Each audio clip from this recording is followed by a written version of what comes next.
This podcast does not provide medical advice. Please listen to the complete disclosure at the end of the recording. Hello, everyone, and welcome to Everyone Dies, the podcast where we talk about serious illness, dying, death, and bereavement. I'm Marianne Matzo, nurse practitioner, and I use my experience from working as a nurse for 44 years to help answer your questions about what happens at the end of life. And I'm Charlie Navarrete, an actor in New York City, here to ask questions that might pop into my head during this podcast, or might not.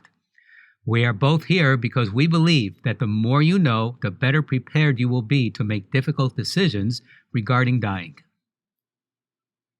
So please relax, get yourself something delightful to snack and sip with, and thank you for spending the next hour with Charlie and me as we talk about cemeteries and waking the dead. In the first half, we have our recipe of the week and a story about cemeteries in danger of destruction from water.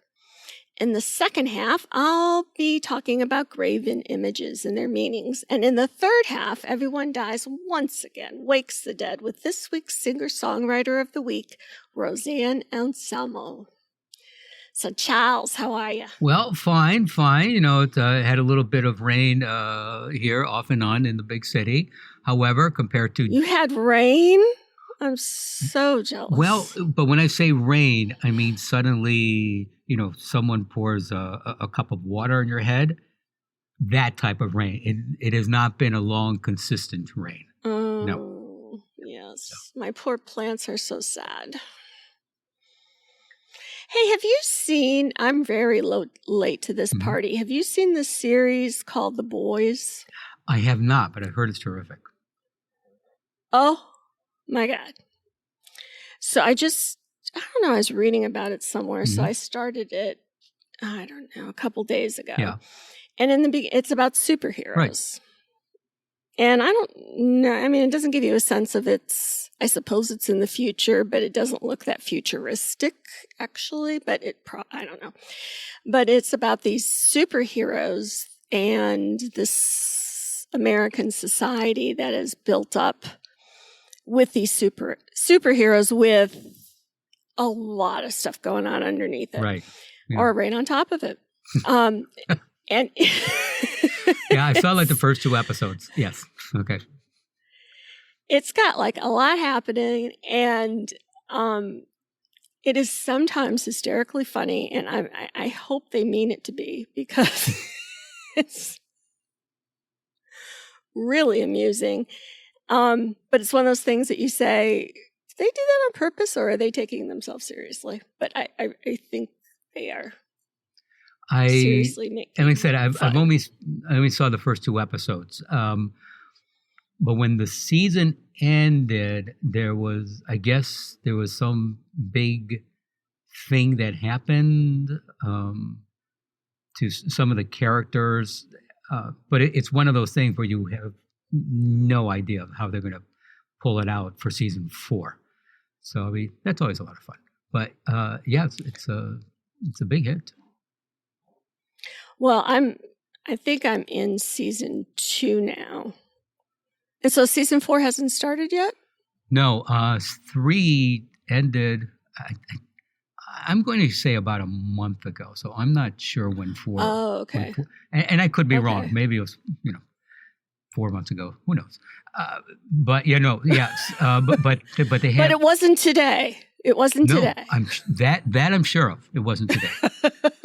Yes, unless there's some sort of weird time warp thing I'm unaware of, which would not be the first time. Well, let's do the time warp. You know, I wonder how many shows in a row we can have a reference to the time warp, because we seem to do that a lot. I think with very little effort, just about every show.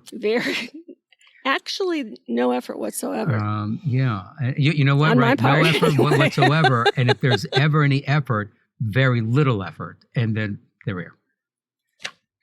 So aren't you all glad you're tuning in for this effortless show? I am. So what are you reporting on in your first half, Charles? Jamestown, North America's first permanent English colony, is under threat. Thanks to sea level rise and climate change, much of the colony is now being taken over by the swamp on which it was built. says the National Trust for Historic Preservation, which has included Jamestown on its 2022 list of America's most endangered places. Congratulations. I guess, kind of, sort of. No, not really. I'm not on that list.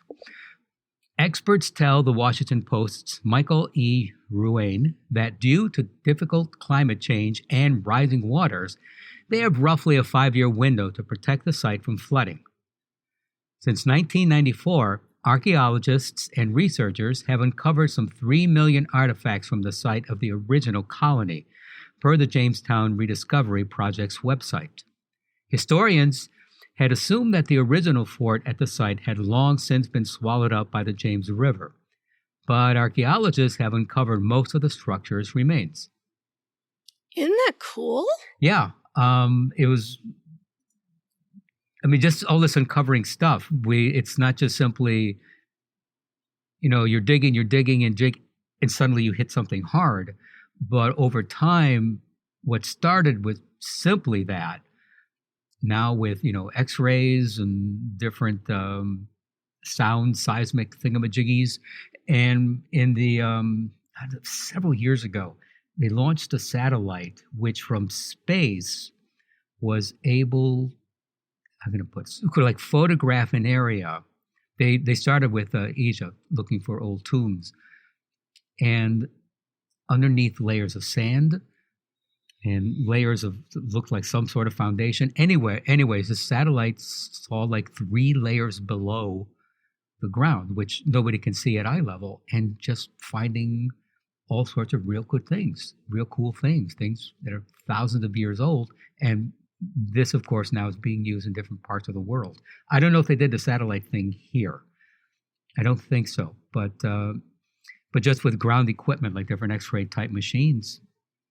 Yeah, they just kept digging. They knew where to dig because of these machines and hit pay dirt. And unfortunately, also water. I thought the water came from the top, but you're saying the water came from below? Because the water is a combination of, the water's rising because of climate change, and also, what hurricane was it? There was a tremendous hurricane that pretty much, it wasn't a direct hit on Jamestown, but close enough that it just, devastated the area and just put so much water on top. So basically it's water on top, Jamestown, and under Jamestown was basically built on a swamp. So it's... Well, they could have made a better choice than that, couldn't yes, they? what one would think. But then this next paragraph, this next part I'm going to read, might give an indication why they didn't look ahead. Because founded in 1607 by 104 English men and boys, the National Trust writes that the site represents the meshing of cultures in North America, from 12,000 years of indigenous history to the arrival of English settlers and the forced migration of enslaved people from Africa.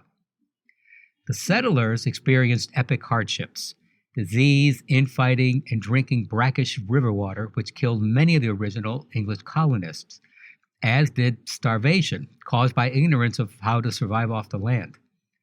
Forensic work has uncovered startling information about these early colonists and the people they enslaved. Evidence of rickets, arsenic poisoning, and even cannibalism. Whoa. Can you pass the salt? During the winter of 1609 to 1610, known as the Starving Times, settlers ate anything they could to survive, including dogs, mice, shoe leather, and even their own dead. Roughly 90% of the settlers died. Wow. Yeah. So all those people who say, they were first to the United States, all of those ancestors are descended from cannibals. Well, except it's usually the folks who came over on the Mayflower who like to boast that, oh yes, my great aunt was on the Mayflower. It's usually the Mayflower. You know what? And I'm sure some people do boast of it, but there can't be many, because really, Jamestown, had it not been for the local Indians, we would not be discussing Jamestown. That colony takes the saying "everyone dies" very seriously. Yeah. Mm. Roughly about 90% of the settlers died. The ones who survived did so because of the help from the tribe whose land they took possession of. The Powhatans, who had inhabited the area for over 12,000 years before the English arrived and oscillated between peace and warfare with the foreigners for decades. Archaeologists tell the Washington Post that though some historic structures on higher ground are safe for now, areas closer to the river are becoming permanently flooded. Burials and artifacts may not survive ongoing water exposure. It's predicted that in 40 years, much of the site will be underwater. More modern landmarks are at risk as well. Olivewood Cemetery, one of the oldest known African American cemeteries, is also on the National Trust's list of most endangered places. The 140-year-old Houston Cemetery is on low-lying ground near a bayou, which has uncovered its more than 4,000 graves to damage from flooding. Additionally, Washington... God. I know, can you 4,000 graves, Marianne? That's a lot. I mean, can you imagine when the flooding comes through and all of those graves come loose? Wow. No, but yeah, that's what's happening. Additionally, I can imagine Washington, D.C.'s tidal basin, and that was constructed to solve flooding, is now experiencing a flooding problem of its own, endangering the cherry trees. Have you seen the cherry blossoms in Washington? Oh, absolutely. It is gorgeous. Yeah, well, you better start taking pictures. Yeah, if you haven't been to see the cherry trees in bloom in D.C., if there's any way that you can afford to go, take the time and go see it. Absolutely. That's spectacular. Mm-hmm. And speaking of endangering, our recipe of the week, Gravestone brownies will endanger your arteries. These brownies are sinfully rich and to die for, just like the early colonists at Jamestown. Loaded with chocolate and butter, you may never make brownies from a box again. With those images dancing in your head, please go to our webpage for the recipe and additional resources for this program. Please follow us on Facebook and Instagram, and remember to rate and review this podcast. We have a link in our show notes that makes rating our podcast easy, which allows us to bring quality shows about serious illness, dying, death, and bereavement. As a licensed nonprofit organization, we are dependent on your generosity and always appreciate your tax-deductible donations. Many of you have told us how much this podcast has helped you to better understand various stages of dying. So please go to our webpage at www.everyonedies.org to donate so that we can continue to provide quality shows. That's dies.org. Marianne?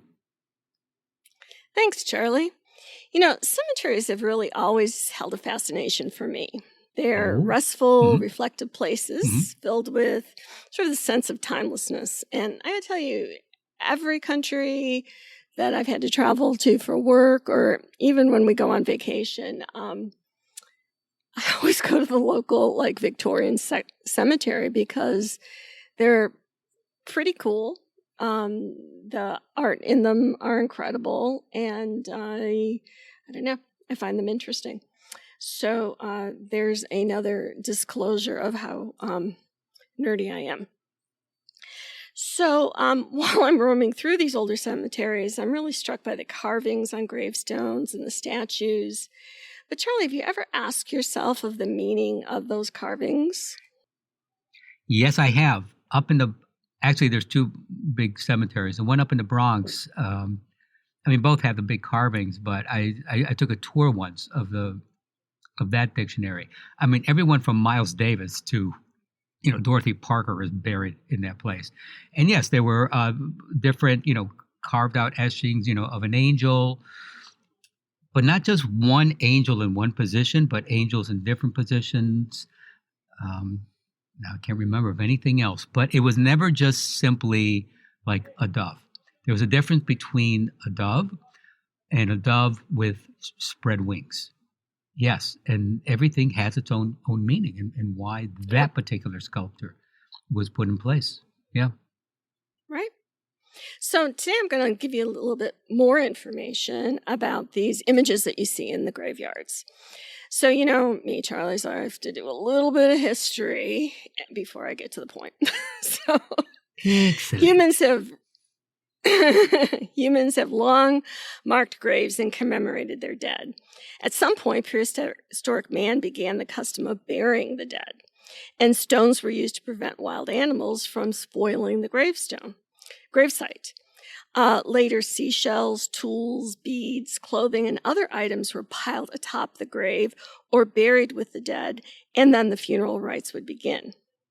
The ancient societies of Egypt, China, and others are known for their funeral customs and the building of elaborate tombs and the development of unique types of funerary art and sculpture. When you think of Egypt, the image of mummies, elaborate pyramid tombs, hieroglyphic paintings, and some other death-related objects immediately come to mind. The ancient Romans interred their dead in niches underneath the city, in which they're known as catacombs. In fact, I visited some catacombs when I was in Peru, and the bodies were just kind of just, I don't know, I'm not going to say tossed, but they look tossed at this point because it's been so many years, but they're just kind of piled in there. And then I've also visited the catacombs in, there's a church in New York City over by Little Italy that has a whole catacomb section there. Yes. And actually it's funny, well, not funny, that people are trying to, real estate folks basically want that land. And it's a church. A church? The catacombs are, it's a church. The catacombs are under the church. You're not talking about old St. Patrick's, are you? The original St. Patrick's? It might be. Oh, okay. No, I'm sorry, because about a block down,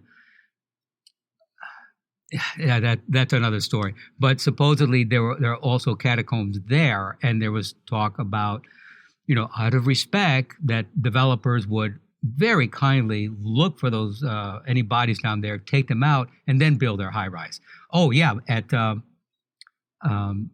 Old St. Patrick's. Yeah, absolutely.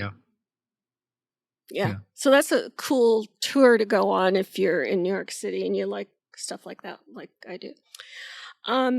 So, in fact, studies of all human civilizations reveal that to some degree or other, they've developed some sort of ritual custom for dealing with the dead and with the remains of the dead. These included mound building, cremation, we have a show about that, launching the dead out to sea in boats, we have a show about that, sacrifices, human in other words, I guess we need to put that one on the list, body painting, hair cutting, keening and wailing, erecting huts or tomb buildings, placing simple or elaborate markers at the death or the burial site, and a wide variety of other customs.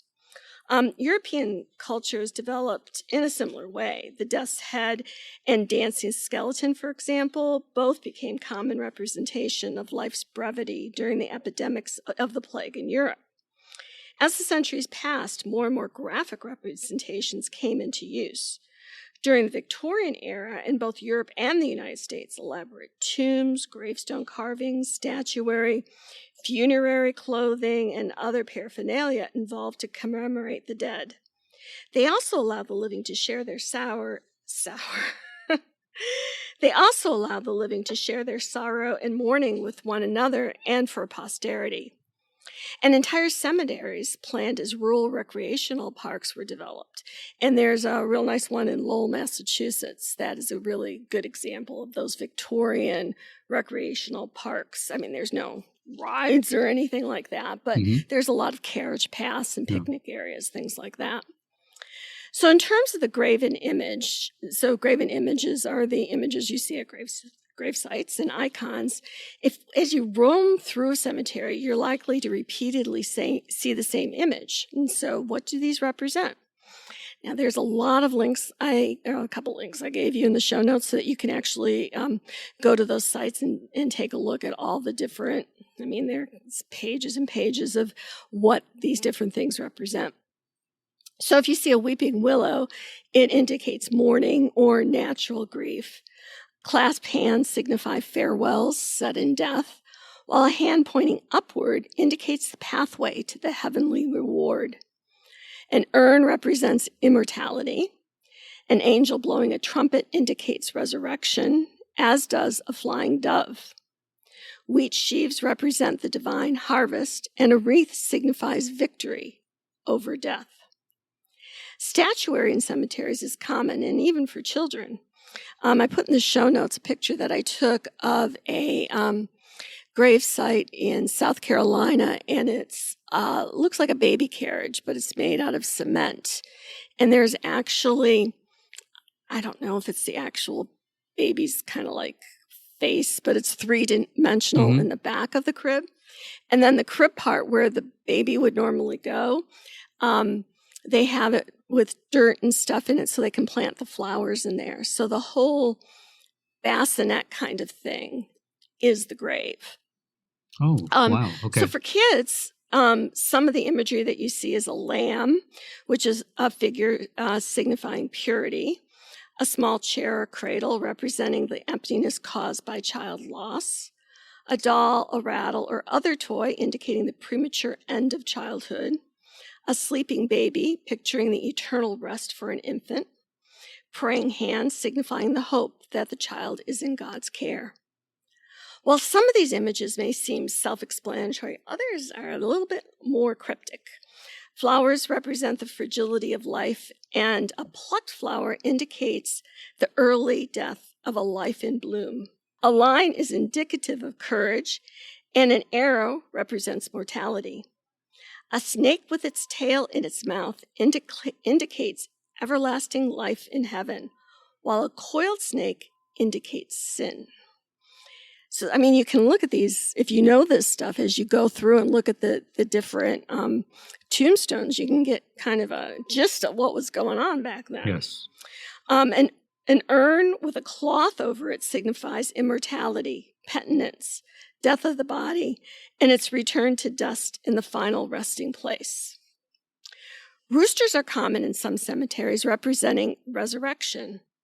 The pelican represents redemption through Christ, while ants indicate Christian industriousness. Scales are indicative of the weighing of justice for the judgment of the dead. Sometimes there are Latin phrases carved on stones, like memento mori means remember death or remember you will die. Tempus erat means time is gone. And there are a lot of different phrases that if you have, you can Google the Latin phrase to see what it means. So check out the websites. There's great pictures and explanations of what all these different things mean. And, if you go to a modern cemetery, you're not going to see this kind of stuff. You need to go to the older Victorian cemeteries that it seems like every city has one of different sizes. Right, but you exactly. you can find the old ones. Yeah. So are we waking the dead together today? Well, I don't know about waking the dead, Marianne, but certainly giving them liquid refreshment. I am a big fan, of course, of Dorothy Parker, the great writer. So she is buried after, let's see here, she died in 1967. She was finally buried in her final resting place about a year ago. So in August of 2021, long journey to get there. Anyways, Miss Parker, huge fan of gin. So went up there with a small shaker of gin, a martini glass. And right there at her grave, I poured myself a drink and saluted her. Aww. That's so sweet. It was. I'm sure she would have appreciated it. Probably not. Did you put a I was going to say, put a couple drops on the drink? You didn't share, did you? I spilled a little bit on the grass, so maybe that kind of counts. In our third half, Everyone Dies, Wakes the Dead, our ongoing series featuring original songs that could be played at a funeral. one that is appropriate, one that might not be, to be included in the third half of the Everyone Dies podcast. We invite singer-songwriters to submit their work for possible inclusion in our third half segment. Please see the show notes for how to wake the dead with us. This week's artist is Roseanne Anselmo. Roseanne is a singer-songwriter and topliner, writing lyrics and music. She has written hundreds of songs, which include folk, pop, faith-based, and country. About her first submission to Waking the Dead, Roseanne writes, "I wrote the song because everything was looking so grim and then a little brighter. Not appropriate for a funeral because it's too happy." The first song is titled, "There is Hope."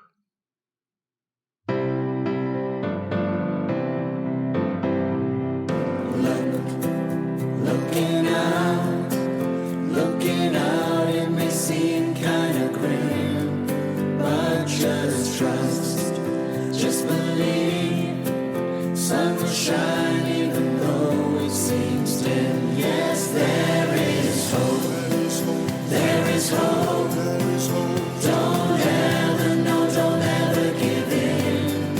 There is hope, there is hope, just believe it and you can win. Open your eyes, see the good in all that it can be. I'll show you how to dance and sing and always dream. Follow me blindly, trust it will be alright. I will show you it can be, I will lead you to the light. Take my hand in yours, it will be alright. I will show you it can be, I will lead you to the light. Well, there is hope, there is hope, don't ever, no, don't ever give in. There is hope, there is hope, just believe it and you can win. Follow me blindly, trust it will be alright. I will show you it can be, I will lead you to the light. Take my hand in yours, it will be alright. I will show you it can be, I will lead you to the light. Well, let's bring joy, let's bring faith, happiness is just a wonderful state. And just smile, I've got someone, let's take them to that happy place. Follow me blindly, trust it will be alright. I will show you it can be, I will lead you to the light. Take my hand in yours, it will be alright. I will show you it can be, I will lead you to the light. Oh, there is hope, there is hope, don't ever, no, don't ever give in. There is hope, there is hope, just believe it and you can win. Oh, there is hope, there is hope, don't ever, no, don't ever give in. There is hope, there is hope, just believe it and you can win. Just believe it and you can win. Just believe it and you can win. You know, Charlie, I don't see why a happy song can't be played at a funeral. Do you? A happy song? No, not at all. Not at all. So I think this would be a nice song, don't you? Absolutely. I mean, it's if it put people in a good mood, or maybe the person who died would have preferred a happy song. I think happy songs at a funeral, yes. Yeah, I think even just the idea of hope is always good after death. Even though you might not feeling very hopeful and you're maybe sad or whatever, but the theme is worthwhile. Yes? Yes. No? Yep. Discuss among yourselves. Yes. The second song is titled The Front Porch, which Roseanne wrote for her mother's funeral.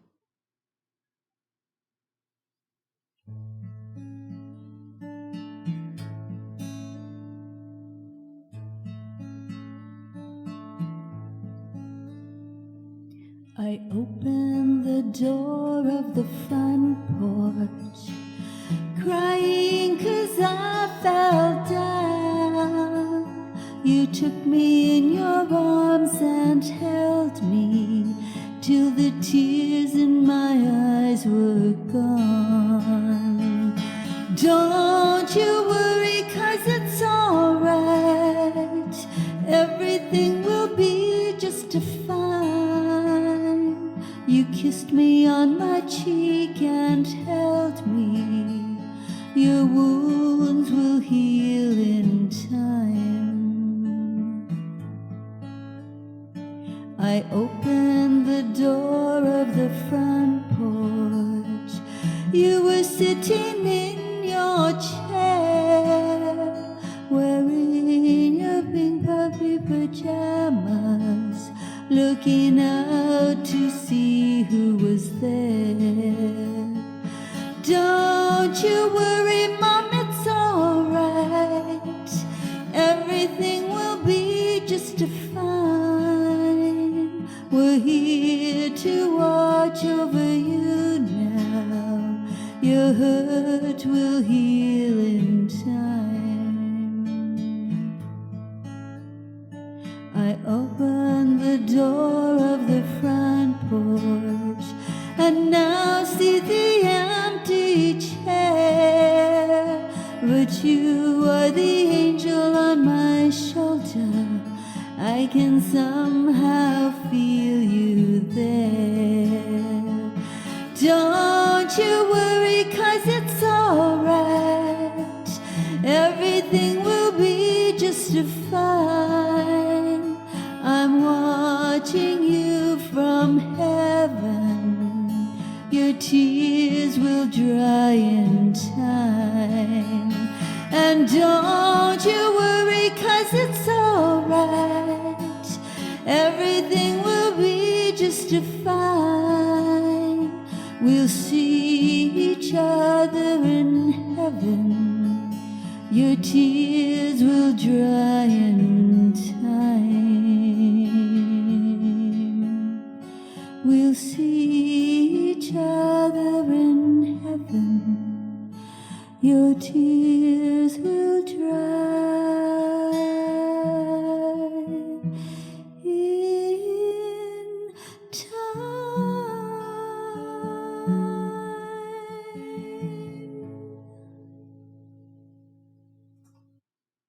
I can just see those images of the child coming back to the mother for comfort and, that sort of circle of life thing. So thank you, Roseanne, for submitting your work to Everyone Dies, allowing us to share it with our listeners. And if you like Roseanne's work, check out the show notes and you can see where to find her. So thanks, Roseanne. Please stay tuned for the continuing saga of Everyone Dies, and thank you for listening. This is Charlie Navarrete, and from George Carlin, death is caused by swallowing small amounts of saliva over a long period of time. And we'll see you next week. Remember, every day is a gift. Thank you. This podcast does not provide medical advice. All discussion on this podcast, such as treatments, dosages, outcomes, charts, patient profiles, advice, messages, and any other discussion are for informational purposes only and are not a substitute for professional medical advice or treatment. Always seek the advice of your primary care practitioner or other qualified health providers with any questions that you may have regarding your health. Never disregard professional medical advice or delay in seeking it because of something you have heard from this podcast.